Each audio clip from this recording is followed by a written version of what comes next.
मंगलसूत्र तो बहाना है, देश की संपत्ति पर किसका हक पहले, इसके जरिए मतदाता को बहकाना है।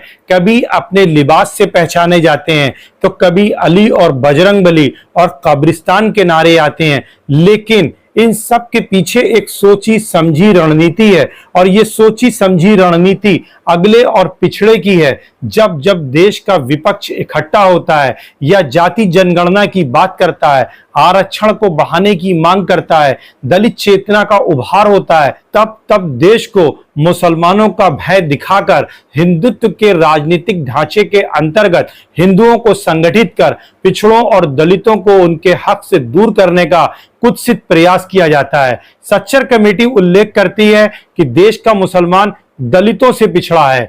देश में 29 राज्य हैं, 8 केंद्र शासित प्रदेश हैं। कितने राज्यों के मुख्यमंत्री मुसलमान हैं? जो केंद्र शासित प्रदेश हैं, यूनियन टेरिटरीज में कितने मुस्लिम एडमिनिस्ट्रेटर हैं?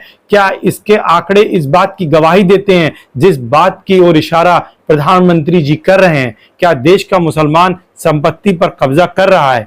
देश की ब्यूरोक्रेसी में कितने मुसलमान हैं? देश की पुलिस व्यवस्था में कितने मुसलमान हैं? राज्यों के मुख्य सचिव और डीजीपी कितने हैं मुसलमान? ये आपको जानने की जरूरत है। शिक्षा में मुसलमानों का क्या स्तर है? उच्च शिक्षा में मुसलमानों की भागीदारी कितनी है? सरकारी आंकड़े तो कुछ और ही कहानी कह रहे हैं। पिछले 10 वर्षों में मोदी सरकार मुसलमानों की संपत्ति पर एक श्वेत पत्र लेकर के क्यों नहीं आई? एक व्हाइट पेपर उसे लेकर के पार्लियामेंट में आना चाहिए था और ये बात देश को बतानी चाहिए थी कि देश की संपत्ति पर मुसलमान कब्जा करते जा रहे हैं। देश की संपत्ति पर मुसलमानों का प्रतिशत हिंदुओं से ज्यादा हो गया है। ऐसा तो कोई भी आंकड़ा, ऐसा तो कोई भी व्हाइट पेपर प्रधानमंत्री लेकर के नहीं आए।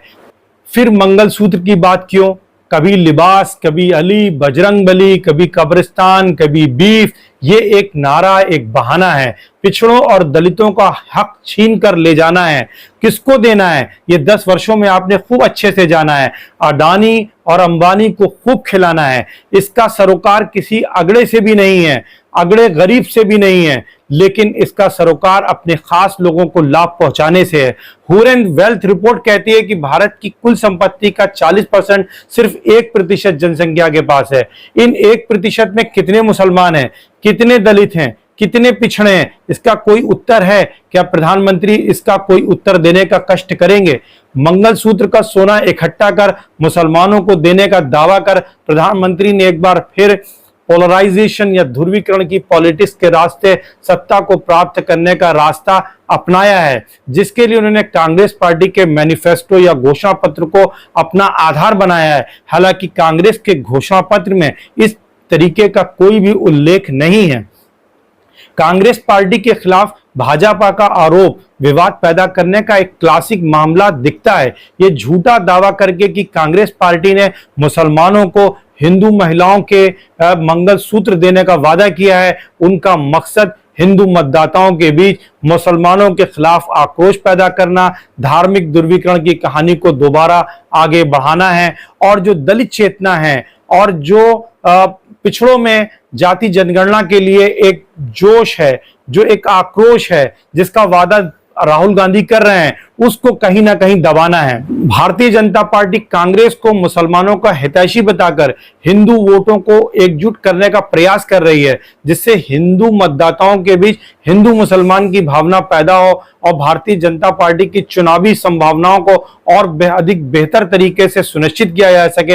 हालांकि कांग्रेस जाति जनगणना की बात कर रही है, जिसकी जितनी जनसंख्या उसकी उतनी भागीदारी, उस पर जोर दे रही है। कांग्रेस किसानों के लिए एमएसपी को गारंटी के तौर पर लाना चाहती है। अधिकतर किसान जातियां जो हैं वो पिछड़े वर्ग से आती हैं, दलित जातियां हैं। इस तरीके के आरोप ध्यान भटकाने की रणनीति के रूप में भी काम करते हैं, जिससे सत्तारूढ़ पार्टी अन्य मुद्दों से या अपनी असफलताओं से ध्यान जनता का हटा सके। बीजेपी बेरोजगारी पर बात करने से कतरा रही है, महंगाई पर सीधा जवाब नहीं दे रही है, जबकि कांग्रेस इस पर सीधा जोर दे रही है।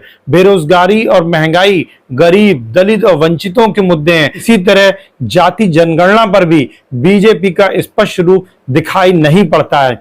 विभाजनकारी रणनीति के माध्यम से ध्रुवीकरण को बढ़ावा देना पोलराइजेशन को बढ़ावा देना, चुनाव जीतना भारतीय जनता पार्टी की राजनीति का मुख्य हथियार रहा है। और पहले भी ऐसे मुद्दे ठीक इलेक्शन के दौरान आते रहे हैं और पूरे चुनावी माहौल को पोलराइज कर हिंदू मुसलमान के आधार पर बदलते रहे हैं।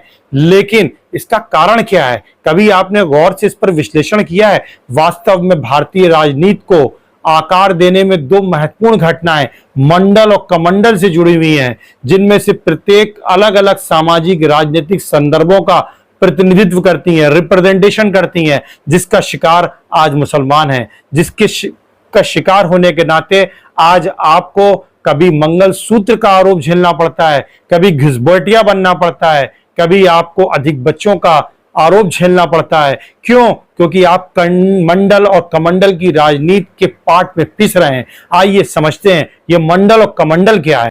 मंडल राजनीति भारत में अन्य पिछड़ा वर्ग ओबीसी की पहचान और उत्थान की वकालत करने वाले आंदोलन का नाम है। विश्वनाथ प्रताप सिंह भारत के गणराज्य के 10वें प्रधानमंत्री थे। उन्होंने मंडल कमीशन की सिफारिशों को मानकर देश में बहुसंख्यक वंचित समुदायों की नौकरियों में हिस्सेदारी पर मोहर लगाई थी, जिसके चलते देश में अगड़ों की प्रतिक्रिया हुई थी। उन्हें अपने प्रभुत्व पर एक संकट के बादल आते दिखाई पड़े थे, जिसके जवाब में कमंडल की राजनीति तेजी से आगे बढ़ी और इसके आधार पर हिंदुओं को संगठित करने की योजना पर काम हुआ। मंडल आयोग की अधिसूचना 13 अगस्त 1990 को जारी हुई। मंडल आयोग की सिफारिशों को लागू करने के खिलाफ अखिल भारतीय आरक्षण विरोधी मोर्चा ने सुप्रीम कोर्ट में एक याचिका दायर की। अगर आप मंडल कमीशन पर पूरा एक विवरण चाहते हैं तो आप कमेंट करें, हम मंडल पर आपको एक पूरा अपडेटेड वीडियो लेकर के आएंगे। इस याचिका में सुनवाई करते हुए सुप्रीम कोर्ट की संविधान पीठ ने यह मामला 9 न्यायाधीशों की संवैधानिक पीठ को सौंपा था और 16 नवंबर 1992 को, ध्यान दीजिएगा, 16 नवंबर 1992 को सुप्रीम कोर्ट ने अपने ऐतिहासिक फैसले में मंडल आयोग की सिफारिशों को लागू करने के लिए अपने फैसले को सही ठहराया। और याद रखिए, 6 दिसंबर 1992 को बाबरी मस्जिद को गिरा दिया गया, शहीद कर दिया गया। ये मंडल और कमंडल, ये दो एक ऐसे आयाम हैं भारतीय राजनीति के जिसके पाठ में मुसलमान हैं। इसी याचिका की सुनवाई के दौरान सुप्रीम कोर्ट ने आरक्षण की अधिकतम सीमा को 50% जो है तय कर दिया था और सुप्रीम कोर्ट के फैसले के कुछ दिन बाद ही सरकार ने नौकरियों में आरक्षण की सीमा को 27% ओबीसी वर्ग के लिए जारी करके अधिसूचना जारी कर दी थी। 1980 के दशक के अंत और 90 के दशक की शुरुआत में ओबीसी आरक्षण के लिए मंडल आयोग की जो सिफारिशें थी, उससे प्रेरित होकर मंडल राजनीति का जन्म हुआ और तेजी से इसका उभार हुआ और कई जाति आधारित राजनीतिक दलों का जन्म हुआ। और फिर आगे आने वाले 2 से 3 दशकों तक अगर हम बिहार, उत्तर प्रदेश जैसे कई राज्यों में देखें तो जाति आधारित दलों ने सरकारें बनाई, बहुमत प्राप्त किया और पिछड़ों वर्गों की जातियों का तेजी से विकास हुआ, उनका उत्थान हुआ और इन पिछड़ी जातियों ने मुस्लिम वोटों को बल्क में प्राप्त किया। हालांकि मुसलमानों को जिस तरीके से कांग्रेस से लाभ नहीं हुआ, उसी तरीके से इन तथाकथित जातियों ने भी मुसलमानों को राजनीतिक प्रतिनिधित्व के साथ साथ सरकारी नौकरियों में भी प्रतिनिधित्व देने का अपना वादा नहीं निभाया। हालांकि मुसलमान मंडल का भी शिकार हुआ और कमंडल का भी शिकार हुआ। मंडल ने वोट प्राप्त किए लेकिन मुसलमानों का उत्थान नहीं किया। कमंडल ने मुसलमानों का भय दिखाया और मुसलमानों के खिलाफ एक ऐसा वातावरण तैयार किया जिससे हिंदू और मुसलमान की खाई को चौड़ा कर दिया। इस मंडल की राजनीति का व्यापक विरोध हुआ और राजनीतिक लामबंदी को भी बढ़ावा मिला, जिससे सरकारी संस्थाओं और सार्वजनिक जीवन में उच्च जाति समूहों या अपर कास्ट के प्रभुत्व को चुनौती मिली। दूसरी ओर कमंडल राजनीति थी। कमंडल की राजनीति ने हिंदू पहचान, सांस्कृतिक राष्ट्रवाद और हिंदू हितों से जुड़े मुद्दों पर जोर दिया है और कमंडल की राजनीति भी 1990 के दशक की शुरुआत में राम जन्मभूमि आंदोलन के दौरान गति पकड़ती है और जिसका परिणाम अयोध्या में बाबरी मस्जिद की शहादत के रूप में हुआ। कमंडल राजनीति का उद्देश्य हिंदू पहचान के प्रतीकों का लाभ उठाकर और हिंदुओं के बीच एकता की भावना को बढ़ावा देकर हिंदू वोटों को मजबूत करना रहा है और मंडल के प्रभाव को कम करना है। इस लक्ष्य को हासिल करने के लिए अक्सर अल्पसंख्यकों, खासकर मुसलमानों को निशाना बनाया जाता है। उन्हें एक साझा दुश्मन दिखाया जाता है जो हिंदू एकता के लिए खतरे के रूप में प्रस्तुत किया जाता है या पेश किया जाता है।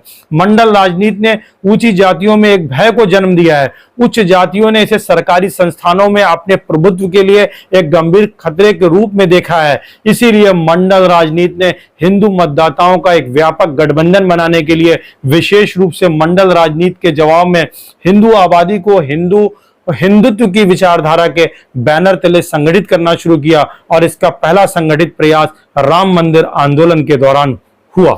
इस तरह बिल्कुल स्पष्ट है कि मंडल की राजनीति को काउंटर करने के लिए कमंडल की राजनीति अक्सर मुसलमानों को टारगेट करती है और इसका कारण यह है कि इसके जरिए से हिंदू वोटों को ध्रुवीकृत किया जा सकता है, पोलराइज किया जा सकता है, मुसलमानों का खौफ दिखा करके मंडल के राजनीतिक प्रभाव को सीमित किया जा सकता है और सीमित करने में सफल रहा है, क्योंकि मंडल के अगुआ सामाजिक न्याय की बात करते हैं, आरक्षण की बात करते हैं, जाति जनगणना चाहते हैं, जबकि कमंडल की राजनीति जो है उच्च जातियों के प्रभाव को बनाए रखने के लिए हिंदुत्व के वैचारिक तले, हिंदुत्व की विचारधारा के अंतर्गत हिंदुओं का एक ज्यादा व्यापक एक आधार तैयार करना चाहती है, जिसमें मुसलमानों को एक दुश्मन के रूप में दिखाया जाता है और इस तरीके से अपने प्रभुत्व को बनाए रखने का प्रयास करती है। और यही मूल कारण है। और आज जब देश की जनता, देश का युवा बेरोजगारी पर प्रधानमंत्री और वर्तमान सरकार से जवाब चाहता है कि हमारे रोजगार का क्या होगा, महंगाई का क्या होगा, तब ऐसे मुद्दों पर जवाब न होने के चलते और मतदाताओं में एक उदासीनता को देखते हुए उनमें जोश भरने के लिए प्रधानमंत्री को इस तरीके के नारों का उपयोग करना पड़ता है कि जब उन्हें यह कहना पड़ता है कि मंगलसूत्र भी मुसलमानों को दे दिया जाएगा, या मुसलमानों के ज्यादा बच्चे होते हैं, या इसी तरीके से घुसपैठिए को दे दिया जाएगा। ये एक तरीके के उदासीन वातावरण को उसमें फिर से जोश भरने के लिए, यानी मंडल को काउंटर करने के लिए, कमंडल में जोश लाने के लिए एक रणनीति के रूप में होता है। हालांकि इसका मुसलमानों से कोई सरोकार नहीं है और मुसलमान इस चक्की के पाट में पिस रहा है, जबकि मुसलमानों की वास्तविक स्थिति शैक्षणिक रूप से, प्रशासनिक पदों पर नियुक्ति के रूप में, राजनीतिक भागीदारी के रूप में, शैक्षणिक स्तर पर, अगर आर्थिक स्थिति उनकी देखें तो दलितों से भी बदतर है। आप अंदाजा लगा सकते हैं कि एक ऐसी जाति जिसका भारत में एक अतीत रहा है, गौरवशाली अतीत रहा है, वो अपने वर्तमान समय में हर स्तर पर पिछड़ी हुई है और वो देश की विकास की भागीदारी में यथासंभव कंट्रीब्यूशन भी कर रही है, लेकिन इसके बावजूद वो टारगेट की जा रही है राजनीतिक लाभ के लिए। ये आपको समझना होगा, देश के हर नागरिक को समझना होगा, हिंदू और मुसलमान से ऊपर उठ करके एक भारतीय के रूप में आपको समझना होगा कि राजनीति हमें कहां तक ला सकती है। Thank you so much. अगर वीडियो आपको अच्छा लगा हो, एनालिसिस अच्छा लगा हो, तो लाइक और शेयर जरूर करें।